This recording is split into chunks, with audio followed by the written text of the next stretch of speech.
โดยทางหัวหน้าคณะนายทหารฝ่ายเสนาธิการพร้อมกับแม่ทัพภาคที่2ก็ได้ลงพื้นที่ไปเยี่ยมให้กำลังใจทหารผู้บาดเจ็บจากการปฏิบัติหน้าที่ในพื้นที่ชายแดนไทยกัมพูชาในพื้นที่ของทัพภาคที่1และก็ทัพภาคที่2ค่ะโดยพลเอกอานุภาพสิริมณฑลหัวหน้าคณะนายทหารฝ่ายเสนาธิการประจำผู้บังคับบัญชา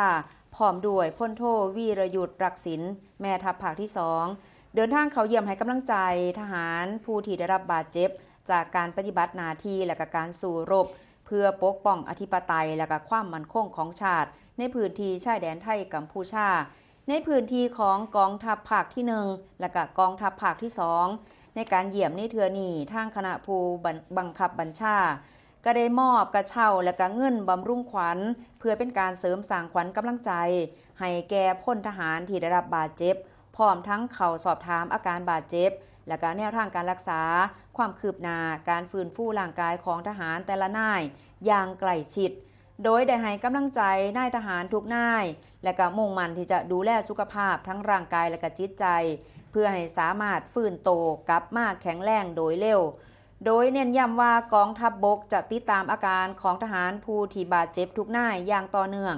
หากมีแนวใดที่ต้องการความช่วยเหลือเพิ่มเติมไม่ว่าจะเป็นด้านการรักษาพยาบาลการฟื้นฟูสมรรถภาพหรือว่าสวัสดิการต่างๆกองทัพบกพร้อมให้การสนับสนุนและก็ช่วยเหลืออย่างเต็มที่เพื่อให้กำลังพลสามารถเข้ารับการรักษาได้อย่างดีที่สุดนั่นเองค่ะ